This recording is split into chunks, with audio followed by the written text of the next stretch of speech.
I still remember the way my hands trembled that morning. The lace sleeves of my wedding dress felt too tight around my wrists, and my throat burned from holding back tears I didn't want to ruin my makeup with.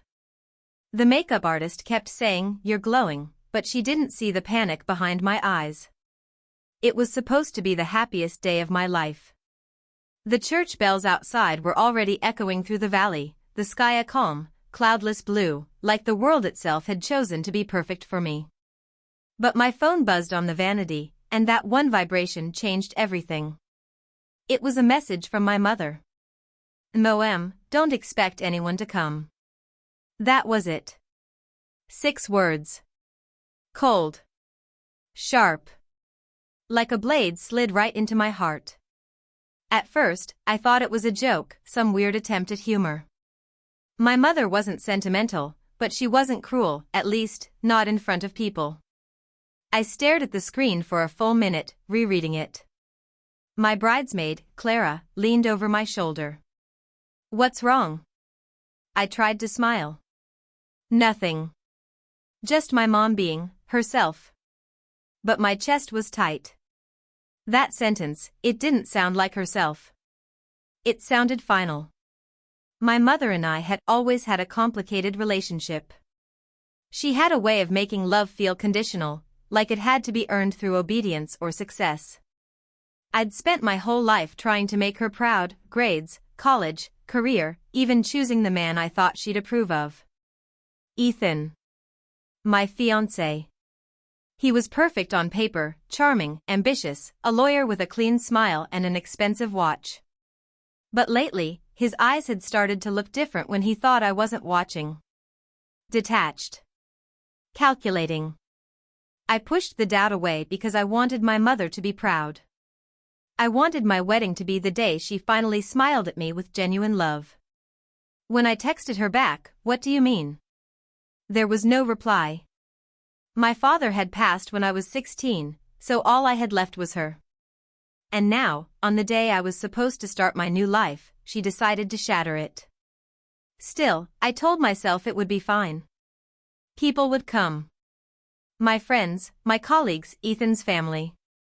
She probably meant she couldn't come, maybe she was sick, maybe she was just having one of her moods. The ceremony was supposed to start at 2. At 1:45, I peeked through the small window behind the chapel curtain, expecting to see rows of familiar faces. But the pews were nearly empty. Just Ethan's best man. 2 of his cousins. The minister, fidgeting awkwardly. The air inside the church felt too still, too hollow. I turned to Clara. "Where is everyone?" She frowned and pulled out her phone. "Let me check. Maybe traffic?" Traffic. Sure. On a Saturday afternoon, in a small town where the loudest thing was the wind through the maples. I wanted to believe it, but then my phone buzzed again. Another message from Mom. "MOM, now you know who really cares about you." My throat went dry. I texted back furiously, "What are you talking about?" No answer. And then, from behind me, I heard Ethan's voice. "Babe, what's going on? Why are you still in here?" I turned, and something in his face, the slight smirk, the calm, made my stomach twist. "Where is everyone?" I asked. He shrugged. "Maybe they're running late." But he wasn't surprised. Not at all. His tone was too steady, his eyes too rehearsed.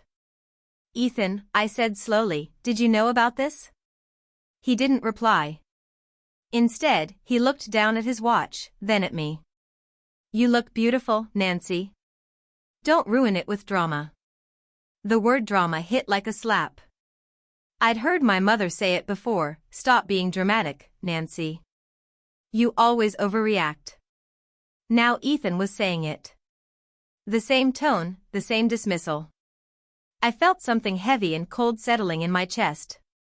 Clara came back in, pale. "Nancy, they're not coming. None of them." "What do you mean?" "I just checked. Your mom, she posted something on Facebook." My stomach flipped. I snatched the phone from her hand. The post was public. My mother had tagged almost every relative, every friend I'd grown up with. Before you support my daughter's wedding, you should know who she really is. Attached was a screenshot of messages, my messages, private ones I'd sent Ethan months ago during a fight, venting about my mom, my insecurities, my doubts about the wedding. But it wasn't just that.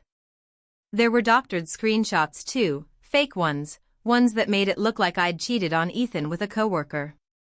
Dozens of comments had already piled up. Relatives expressing shock. Old classmates gossiping. People I hadn't seen in years chiming in. Ethan's face was unreadable. "You knew," I whispered. He didn't deny it. He just sighed, almost bored. "Nancy, you brought this on yourself. You shouldn't have talked about your mother like that. And maybe you shouldn't have texted that coworker so much.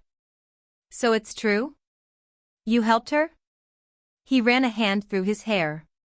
"She just wanted to protect me. She said you weren't ready for marriage. I guess I should have listened." My knees gave out, and I collapsed into the chair behind me. Clara tried to hold me, but I pushed her away. My ears were ringing. The church lights felt too bright. My world, everything I'd built, was gone in seconds. The ceremony was cancelled. Guests who had seen the post texted their apologies and excuses. The venue staff packed up quietly, avoiding my eyes. That night, I sat in my small apartment, still in my ruined wedding dress, staring at my phone. My mother hadn't called. Ethan had blocked me. And every time I refreshed Facebook, the post had more comments, more shares. My life was public humiliation. For 3 days, I didn't eat. I barely slept. I kept replaying every memory, every manipulative smile, every moment my mother made me feel small, every time Ethan chose her side over mine. On the 4th day, something inside me snapped.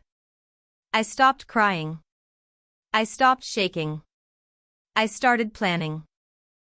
I deleted my social media accounts. Changed my number. I needed silence to think. My mother had always wanted control over me, my relationships, my image. Fine. I'd give her a version of me she couldn't control. I started by visiting Ethan's office. I knew his passwords. He'd once bragged about never needing to hide anything from me. Within hours, I found proof that he and my mother had been exchanging messages for months, not just about the wedding, but about money.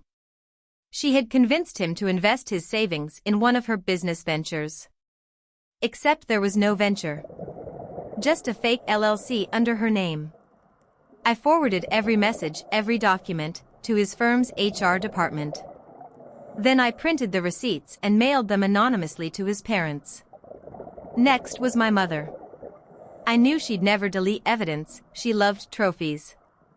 I broke into her cloud storage through the same recovery email she'd forced me to set up years ago. There it was, the original Photoshop files of the fake screenshots she'd used to ruin me. I sent them to a few select relatives. Quietly. No explanations. Just truth. Then I waited. It took a week for the fallout to start. Ethan lost his job. My mother's reputation in the community, her little social circle of church ladies and real estate friends, imploded. People stopped returning her calls. But it wasn't enough. I didn't want her humiliated, I wanted her to understand why. So I sent her one final message. "Mom, you once told me love is loyalty. You were wrong. Love is truth. And now everyone knows yours." She never replied. But I know she read it, the scene mark stayed for hours. A month later, I received a letter in the mail. No return address. Inside was a single line, written in her familiar handwriting.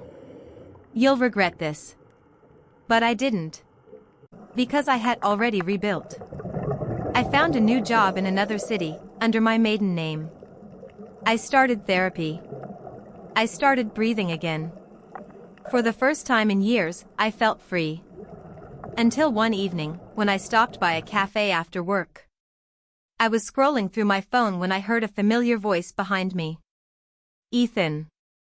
He was thinner, eyes darker, like the chaos had eaten him alive. He saw me and froze. Then he smiled, that same smug, practiced smile. "Nancy," he said softly. "You ruined me." I looked at him, calm. "No, Ethan. You ruined yourself. I just turned the lights on." He laughed, but it was empty. "You think you won? You and your mother, you're the same." I leaned closer. "No. The difference is, I still have a soul." I walked out before he could say another word. Later that night, I got a notification, a news alert. Local woman under investigation for fraud and forgery. My mother's name. She'd tried to start another scam, but this time, someone reported her. My documentation had made it easy for the police to connect the dots.